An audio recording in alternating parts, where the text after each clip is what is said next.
bonjour à tous.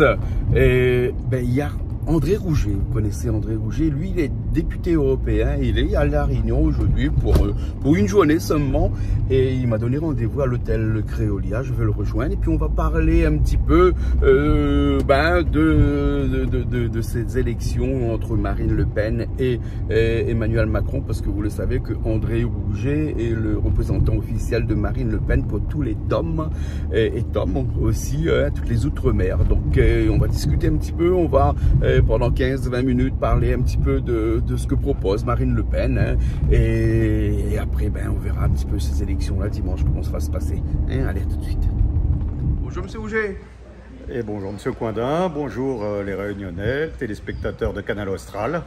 Merci de nous faire le plaisir de cette petite interview, puisque vous êtes de passage à La Réunion pour pas longtemps. En fin de compte, vous restez qu'une journée. Vous êtes arrivé hier. Arrivé hier, une journée, vous repartez demain. Passage éclair. Voilà.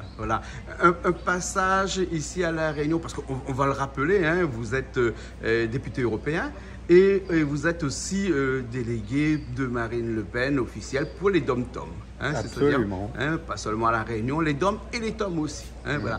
Marine Le Pen a quand même une grosse aura, on va dire, dans les départements. C'est dû à quoi ça? Je pense que les ultramarins ne s'y trompent pas. Ils votent pour quelqu'un qui les aime. Ils ont compris qu'il y avait entre Marine Le Pen et l'outre-mer une histoire d'amour et que les ultramarins le ressentent et votent pour elle. Elle est la seule à s'intéresser toute l'année à l'outre-mer, à intervenir dans le débat national sur l'outre-mer, à se déplacer régulièrement outre-mer. Elle n'attend pas le dernier moment, comme l'a fait Macron aujourd'hui, à 2 jours du scrutin, pour donner une interview dans la presse locale. Ouais, effectivement. Et j'ai une petite question que peut-être tous les Réunionnais qui nous écoutent là ont envie de comprendre. À La Réunion et surtout dans les DOM, et plus particulièrement à La Réunion, on a beaucoup de personnes qui ont ce qu'on appelle des doubles nationalités. Et il y a quand même ici à La Réunion presque 50 000 personnes en gros qui ont une nationalité malgache par exemple et une nationalité française. Et tous me disent, ils ont peur parce que peut-être que si Marine Le Pen arrive au pouvoir, ça va peut-être se perdre avec une seule nationalité. Écoutez, je vais les rassurer parce que la double nationalité n'est pas remise en question. Ça a été évoqué, étudié à un moment, et puis on s'est dit que effectivement, s'il y avait des délinquants ayant la double nationalité, ça aurait été une sanction pour ces personnes-là. Si on les déchoit de leur nationalité, après, à le risque qu'ils se retrouvent apatrides à un moment ou à un autre. C'est interdit de toute façon. Et puis on ne peut pas pénaliser tout le monde. Il y a des tas de gens qui ont des nationalités franco-américaines, franco-suisses, franco-malgaches, franco-mauriciens. On ne peut pas pénaliser. Et à La Réunion, on a des Indiens, comme moi par exemple, avec une nationalité indienne et puis une nationalité française aussi. Bon, après, ça fait peur un petit peu, mais bon, c'est plus l'objet du jour. C'est plus du tout à l'ordre du jour. Alors, on va passer à autre chose. Alors, on va passer à ce débat, ce fameux débat qu'on a tous regardé hier soir, presque 3 heures de débat. Vous avez senti Marine Le Pen comment à l'intérieur de ce débat? Écoutez, je l'ai trouvé, alors je suis peut-être pas très objectif, mais je l'ai trouvé très bien, calme, maîtrisant parfaitement son sujet, incollable, face à Emmanuel Macron cherchant à la totocher, cherchant à être désagréable, arrogant, méprisant, hautain. Et je pense d'ailleurs que les téléspectateurs, les Français ne s'y sont pas trompés, puisque c'est la tonalité générale de ce matin. C'est ce qu'on entend partout. On a l'impression que c'était quand même un renversement, un basculement de ce qui s'est passé en 2017, avec quelqu'un peut-être là, en 2017, on avait Marine Le Pen qui était un petit peu plus sous tension, alors que là on a presque vu Emmanuel Macron sous tension, puisqu'il était vraiment dans l'attaque à chaque fois.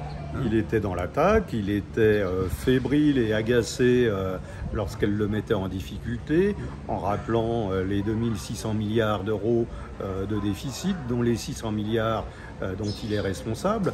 Ça, il faut que les gens comprennent, parce que quand ils sont à 50-100 euros de découvert à la banque, le banquier, il appelle, il dit vous allez être interdit de banque, interdit de chéquier, vous allez avoir des pénalités. La France, elle a 2600 milliards d'euros de découvert. Et Macron, c'est responsable de 600 milliards d'euros. Quand elle l'a mis en difficulté sur le climat, voilà, il était fébrile. Marine Le Pen, ça fait 5 ans qu'elle travaille, 5 ans qu'elle travaille, 5 ans qu'elle se prépare. Aujourd'hui, elle est prête à assumer les fonctions de présidente de la République française. D'accord. Depuis ce matin, dans tous les radios, on entend parler de ce débat-là, et on sent que la Réunion est vraiment un endroit où Marine Le Pen a des points à gagner, en tout cas. Hein. C'est vraiment pour ce côté un petit peu comme à Mayotte, hein, c'est-à-dire que la peur d'être envahi par des gens qui sont aux alentours de la Réunion, par exemple, les autres pays aux alentours, un petit peu comme Mayotte a peur d'être envahi par les Comores. Écoutez, le programme de Marine Le Pen ne se résume pas à la seule lutte contre l'immigration. C'est un sujet important de son programme national, c'est vrai. Elle a d'ailleurs prévu de soumettre le peuple français, tout le peuple français, y compris les Français d'outre-mer, à un grand référendum pour approuver une loi contre l'immigration. C'est un vrai sujet à Mayotte. Ici, à La Réunion, ça l'est moins, c'est plus épiphénoménal. Il y a quelques Sri Lankais qui ont débarqué, mais ça ne représente pas une submersion migratoire comme c'est le cas à Mayotte.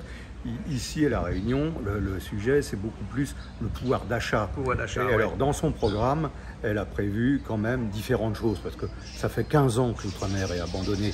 Grosso modo, depuis le retrait de la vie politique de Jacques Chirac, ni Sarkozy, ni Hollande, et encore moins Macron, ne s'intéressent à l'outre-mer.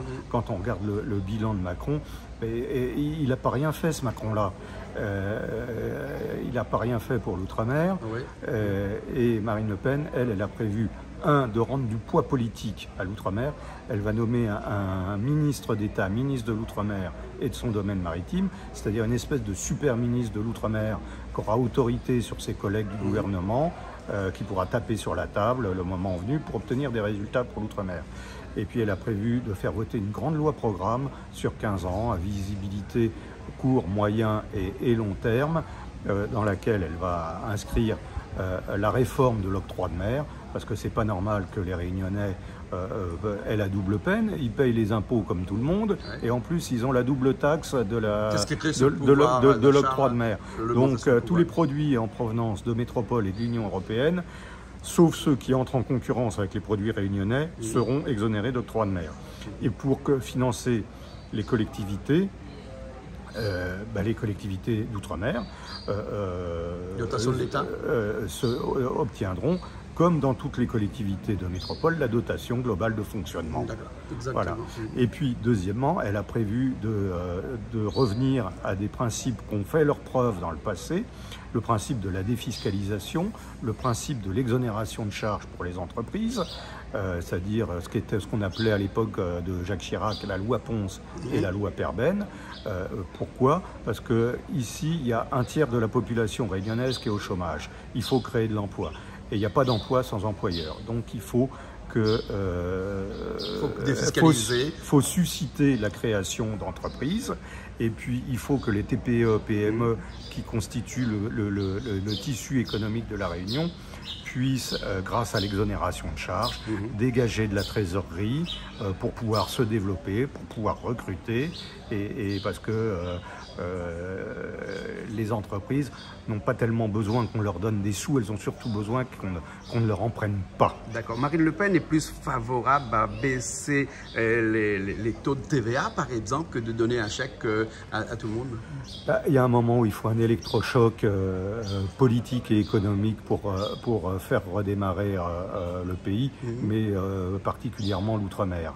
Donc l'électrochoc économique, ça passe par des mesures favorisant le développement des entreprises, favorisant la vie des Réunionnais, leur quotidien, leur pouvoir d'achat. Vous savez, on connaît tous des gens autour de nous, c'est pas propre à la Réunion malheureusement, on connaît tous des gens qui à la fin du mois, il leur reste 30, 20, 10 euros et les gens ils se demandent à quoi ils vont les utiliser, pour remplir le frigo ou pour mettre de l'essence dans les autos. Et alors, ça c'est plus possible. Ces injustices, ces inégalités, ce n'est plus possible. Il faut y remédier. D'accord. En tout cas, merci beaucoup. Merci de cette interview. Plus de 10 minutes d'interview. Merci à vous. Et on se donne rendez-vous dimanche soir. Eh ben les bons nous va gagner. Les bons. Merci beaucoup. André Rouget. Merci.